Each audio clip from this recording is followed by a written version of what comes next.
시간의 그 위험성이라고 제가 주일날 나눴었는데, 시간이 지나면 상처도 아물어지는 그 좋은 효과가 있지만 또 은혜가 사라지는 모습들이 있어요. 처음 사랑이 식어지고 매너리즘이 찾아오고 또 영적으로 깨어있지 못하는 죄를 지어질 수 있는 아주 취약한 그 상태를 우리가 맞이할 수 있거든요.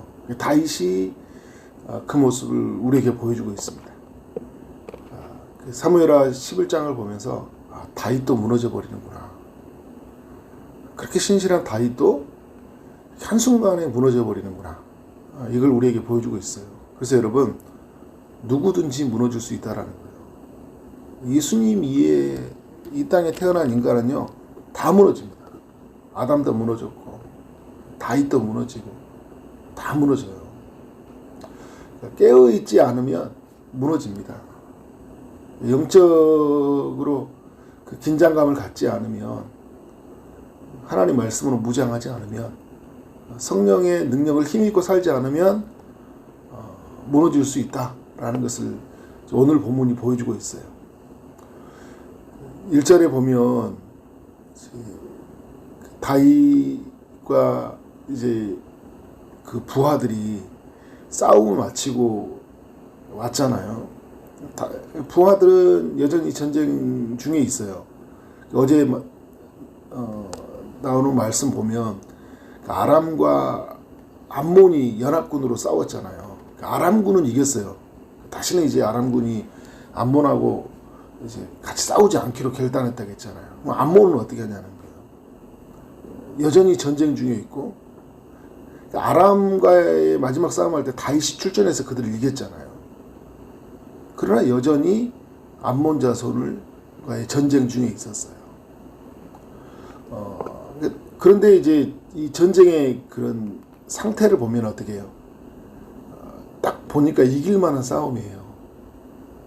이 정도는 이기겠다. 우리 정도의 군사라면, 요압과 아비새가 있는 우리 사령관들이 있는 군인이라면. 그래서 어떻게 합니까? 다윗은 예루살렘에 그냥 그대로 있었던 거예요. 2절의 문제가 저녁 때에 다윗이 그의 침상에서 일어났다. 저녁 때 침상에서 일어나가지고요, 잠이 안 오니까 왕궁 옥상에서 거닐다가 그곳에서 보니까 한 여인이 목욕을 하는데 심히 아름다워 보이는지라. 정상적인 왕이라면요, 이 전쟁 중에 있는 자신의 백성들을 위해서 기도해야 되겠죠. 다니엘이 자신의 조국을 보고 기도했던 것처럼 전쟁터에 있는 자신의 그 부하들을 바라보면서 하나님이 이 전쟁을 도와주셔야지만 이길 수 있다고 그렇게 기도해야 되는데, 누구를 본 거예요? 목욕을 하는 한 여인을 보고 있는 거예요. 여러분, 이 깨어있지 못하면 항상 우리는 이 죄의 자리로 갈 수밖에 없다. 성령의 충만함과요, 육체의 충만함은 중간이 없어요. 성령 충만한 것 같고 육에 충만한 것 같은 이런 게 아니라, 우리는 성령 충만하지 않으면 육에 충만해져 버려요. 지금 우리가 이제 이런 어떤 성적인 죄를 범하는 이야기를 보여주고 있지만, 우리는 수많은 죄의 유혹에서 그 갈림길에 서 있는데, 우리는 까딱하면 죄를 지어버려요. 얼마나 우리가 죄를 많이 지는지 모릅니다. 그래서 이 선줄로 알거든 넘어질까 항상 주의하라 이야기를 하잖아요. 베드로도 우는 사자들처럼 이 사단이 두루 삼킬 자를 찾고 있대요. 계속 누구를 무너뜨릴까? 그리고 여러분, 나 자신을 향해서는 어떻게 할까요? 언제 무너뜨려 버릴까? 얘를. 여러분, 나에 대해서 공격을 한다니까요. 얘를 언제 무너뜨릴 때 가장 좋을까? 그죠? 때를 보는 거예요. 그리고 내가 가장 약한 부분을 와서 건드려 버려요. 하나님의 은혜를 구하지 않으면 우리는 넘어질 수밖에 없다는 것을 우리가 보여주고 있는 거죠. 근데 여러분, 이런 유혹이 찾아왔잖아요. 유혹이 찾아왔을 때 어떻게 할까요? 유혹을 빨리 떨쳐내는 것은 굉장히 중요한 것 같아요. 아름다워 보이는지라, 심히 아름다워 보이는지라. 마틴 루터가 했던 유명한 그 비유가 있죠. 새가 내 머리 위를 지나가는 것은 막을 수는 없어요. 그죠? 새가 머리 위에 지나가는데 그냥 지나가는데 어떻게 하겠어요? 보이잖아요. 그런데 내 머리에 둥지를 트는 것은 막을 수 있다. 그죠? 머리에 둥지를 트는데 손으로 치워서 막을 수 있잖아요. 유혹은 피할 수 없어요. 눈으로 보는 거, 그리고 갑자기 나쁜 생각이 드는 거, 취하고 싶고 갖고 싶은 생각이 드는 거 막을 수 없어요. 아담도 마찬가지잖아요. 보암직, 탐직, 먹음직스러운 거, 그런 유혹은 어떻게 해요? 피할 수가 없어요. 마치 하늘을 나는 새처럼 자연스럽게 우리 주변을 스쳐 지나갑니다.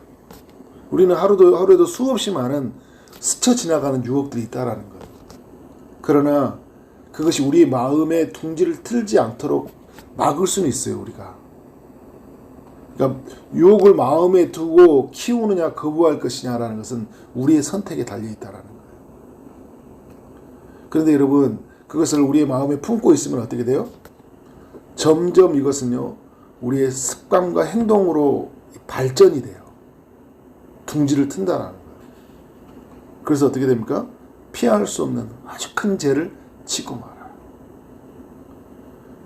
야고보서에서 1장 14절 이하에 보면 각 사람이 시험을 받는 것은 자기 욕심에 끌려 미혹됨이니 욕심이 잉태한지. 그러니까 여러분, 이 욕심이 끌리는 것은 이제 어떤 거예요? 피할 수 없는 거예요. 갖고 싶잖아요. 그런데 이 욕심을 둥지를 틀게 하면 어떻게 돼요? 잉태한즉 죄를 낳는다는 거예요. 새가 둥지를 틀고 나중에 뭘 합니까? 새끼를 낳잖아요. 그러면서 장성한즉 어떻게 해요? 사망을 낳느니라. 그런 면에서 이 다윗은 어떻게 해요? 지나가는 이 피해가는 생각, 어떻게 해야 될까요? 내가 지금 왕인데, 내가 한 가정의 남편인데, 그죠? 내 신하의 부하의 아내인데, 내가 이러면 안 되지. 기도해야 되지. 이렇게 가야 되는 거예요. 그런데 어떻게 합니까? 둥지를 틀게 해요. 자, 이게 3절에 보니까 다윗이 사람을 보냅니다. 여인을 알아보게 해요. 그랬더니 그 여인이 누구라? 우리아의 아내 바세바입니다. 정보를 듣게 돼요. 여기서 멈춰야 되는데 4절에서는 누구를 보냅니까? 전령을 보내요. 그래서 여자를 어떻게 합니까? 자기에게로 데려와 버려요. 사람을 보내고 전령을 보내고 자기에게 준 지위와 힘으로요, 죄를 지어요. 여러분, 하나님이 우리에게 권세를 주셨잖아요. 필요한 걸 주셨거든요. 돈도 주시고 힘도 주셔요. 그런데 이것으로 죄를 짓는 거예요. 왕이니까 자기가 원하면 다 할 수 있잖아요. 이게 굉장히 위험한 거예요. 자기가 원하면 다 할 수 있는 거. 그래서 내가 다 할 수 있지만 다 할 수 없다고 항상 하나님께 고백해야 되는 거죠. 죄를 막는 그런 장치들이 굉장히 필요해요. 그렇게 죄를 지으면 안 됐죠. 근데 다윗이 이제 알아야 될 게 있어요. 우리 모두가 알아야 될 게 있어요. 죄를 범하면 죄는 반드시 열매를 맺는다라는 거예요. 열매를 맺는다. 그래서 여러분, 어떤 일이 일어납니까? 5절에 여인이 임신하매라고 하잖아요. 죄는 열매를 맺겠는데 나중에 사망의 열매를 맺는 거예요. 죽는 거예요. 다윗 인생도 끝나는 거고 이스라엘도 끝나는 거고 다 끝나는 거예요. 임신이라는 이 결과가 찾아왔을 때 그때 그러면 다윗이 어떻게 되냐? 하나님의 사람들이 어떻게 되냐? 우리가 여러분 살다 보면 어떤 문제가 확 터졌어요. 여러분, 그러니까 오늘 본문을 자꾸 성적인 문제로 생각하면 나는 아니다 이렇게 생각할 수 있거든요. 다각도로 생각해 봐야 돼요. 여러 문제들이 있거든요. 근데 그 죄가 딱 드러났다 그러면 빨리 해결해야 돼. 또 빨리 반성하고 빨리 되게 하나님 앞에 얘기해야 되죠. 멈춰야 되죠. 지금 멈춰야 돼요. 지금 멈추지 않으면 엄청난 재앙들이 찾아온다는 걸 알아야 돼요. 임신하는 그때 회개해야 돼요. 우리아한테 부르고 왕으로서 자기가 하지 말아야 될 그 죄들 있죠. 아프지만 고통스럽지만 어떻게 해요? 다 드러내고 용서를 구하고 거기에 대한 대가를 지불하고 그리고 이제 어떻게 해요? 하나님 앞에 정말 반성하는 마음으로 1년 2년 용서받을 때까지 자숙하고 다시 어떻게 해요? 일어나야 되는 거예요. 숨겨버리잖아요. 근데 어떻게 합니까? 남편을 불러가지고 이제 숨기려고 남편이 우리의 전쟁 중에 있는 전쟁 안 보라고 지금 한참 전쟁 중에 있는데 불러가지고 아내에게 잠자리를 자게 하려고 하는 거예요.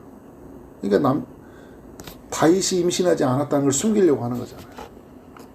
하나님을 아는 사람이잖아요. 수금으로 하나님을 예배하는 사람. 늘 하나님께 묻자와 하르되 또 묻자와 하르되 하나님의 뜻을 묻고 또 하나님이 함께 하심을 늘 경험한 사람. 누구보다 하나님의 살아계심이 얼마나 강렬한지 그것이 얼마나 실존적으로 일어나고 있는지를 경험한 사람인데 이 순간을 어떻게 하면 숨기려고. 그러니까 지금 11장 이전에 다윗은 어디 가버렸는지 모르겠어요. 이게 이제 그 왕이 되고 나서 꽤 오랜 시간이 지난 때거든요. 그래서 시간의 문제예요. 물론 모든 사람이 시간이 그런 문제는 아니에요. 왜냐하면 인간 자체가 연약하기 때문에 언제든지 무너질 수 있거든요. 그런데 너무 다른 모습을 보여주고 있는 거예요. 그런데 여러분 어떻게 해요? 남편이 이제 그 전쟁 중에 있는 이 남편이 또 하나님과 또 그 왕과 또 나라를 위한 사랑하는 마음들 때문에 어떻게 해요? 다윗의 제안을 거부해요. 자신은 이제 어떻게 하는 거야? 전쟁에 충실하겠다라는 거예요. 그게 자기 방법이 안 통하니까 그러면 하나님의 음성으로 깨달아야 되잖아. 이게 안 되는구나. 내 힘으로 막으려고 안 되는구나. 여기서 멈춰야 되는데 또 어떻게 합니까? 전쟁터 하지 말아야 돼. 그 전쟁터로 내보내가지고 그래서 적군의 칼에 죽게 만들어요. 거짓 증언자들을 내세우 그러니까 만들고 간음을 하고 살인을 하는 거죠. 이게 살인이지 뭐예요. 죽였잖아요. 누가 죽인 거예요? 다윗이 죽인 거예요. 누가 이 한 가정을 깨뜨린 거예요? 다윗이 깨뜨린 거예요. 왕의 권위와 힘으로. 쟤는 불과 같은 것 같아요. 불. 산불 같은. 또 큰 불과 같은 거죠. 작은 성냥개비 한 불 같은 것들이 스파크가 일어나는데 그걸 멈추지 않으니까 어떻게 해요? 거대한 산불이 되어서 다 태워버렸잖아요. 그죠? 다 태워버렸어요. 그렇게 싸워왔던 다윗의 인생,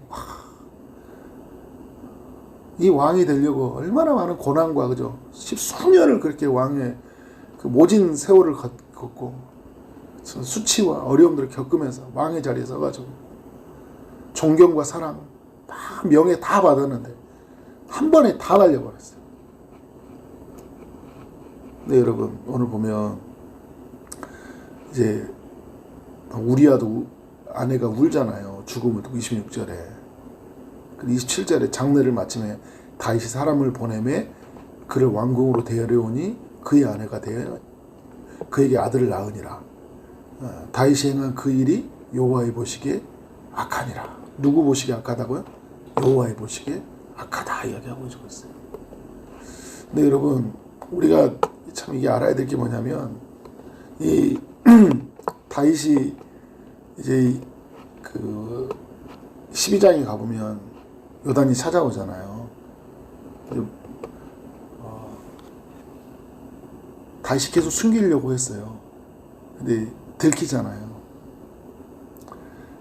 다윗은 이제 시간이 지나면 해결이 될 줄 알았던 것 같아요. 조용히 묻어두면. 근데 여러분 오늘 보면 사람을 보냈죠. 전령들 보냈죠. 요압에게 편지 보냈죠. 이런 과정들. 이런 과정들을 통해 지금 뭐가 있어요? 쟤는 입만 가려주고 있는 것 같지만 숨겨지지 않고 있다라는 거예요. 착각하고 있어요. 다윗은. 왕이니까 권위의 힘으로 지위로 누르고 있는 거예요. 그러나 쟤는 숨겨지지 않고 있어요. 우리아가 당했잖아요. 이거 바세바는 제 피해를 입은 사람이에요. 다 알고 있어요. 그래서 여러분 착각하지 말아야 되는 거죠. 그리고 시간으로 치유되지 않는다. 이제 여러분 27절에 보면 그에게 그 아내가 되어 그에게 아들을 낳으니라 이야기하잖아요. 그러면 아들을 낳았다면 몇 개월이 지났다는 거예요? 10개월이 지난 거잖아요. 10개월이 지난 거예요. 10개월이 지난 동안 조용히 지나간 거예요. 이렇게. 다윗은 착각을 하고 있어요. 그러나 여러분 이 숨겨져 있다고 해서 죄는 용서받은 게 아니에요. 죄는 치유받은 게 아니에요. 여러분 우리는 자꾸 뭘로 그 죄를 또 치유하려고 하냐면요. 시간으로 치유하려고 그래요. 시간이 지나면 그렇게 처음에는 막 두근두근 떨리고 막 했는데 어떻게요? 시간이 지나면 괜찮아요. 그래서 인간의 가장 그 어려움이 뭐냐면요. 영적으로 침체되고 나태해지고 영적으로 완전히 병들어 버리게 만드는 게 시간이에요. 별일 괜찮네. 그죠? 전혀 그렇지 않습니다. 하나님이 이제 치유하시기 위해서 내일 이제 요단이라는 선지자를 보내게 되잖아요. 근데 오늘 지금 우리가 성령의 시대를 살고 있다는 건 너무나 감사한 일이에요. 지금 우리는. 왜냐하면 우리 안에 계신 성령님이 근심하거든요. 계속 우리를 도전합니다. 성령님이 계속 말씀으로 우리를 막 두드려요. 그렇게 있으면 안 된다는 거죠. 성령의 이끌림을 받아서 어떻게 해요? 치유의 자리로. 그리고 성령의 이끌림을 받아서 죄를 짓지 않는 근원적인 문제로 가야 되겠죠. 하나님 오늘 이 새벽에 기도할 때 하나님 성령님 도와주옵소서. 여러분 우리만을 위해서 기도한 게 아니라요. 여러분 가족을 위해서 기도하세요. 자녀들, 가족들, 교회를 위해서 기도해 주세요. 지금 막 보면 우리를 시험 들게 하는 것들이 너무 많아요. 정말 목사로서 정말 요즘에 가면 와 진짜 시험 많이 된다. 이게 엄청난 시대를 지금 살고 있습니다. 여러분 목회자들은 어마어마하게 막 도전을 해요. 이 시대가 그래요. 지금 막 이 이데올로기라는 문제기로요. 이 목회자를 엄청 흔들러 버립니다. 흔들리지 않도록 교회가 흔들리지 않도록 말씀에 굳건히 붙들도록 그렇게 사는 삶이 되어지기를 주님의 이름으로 축원합니다. 아멘.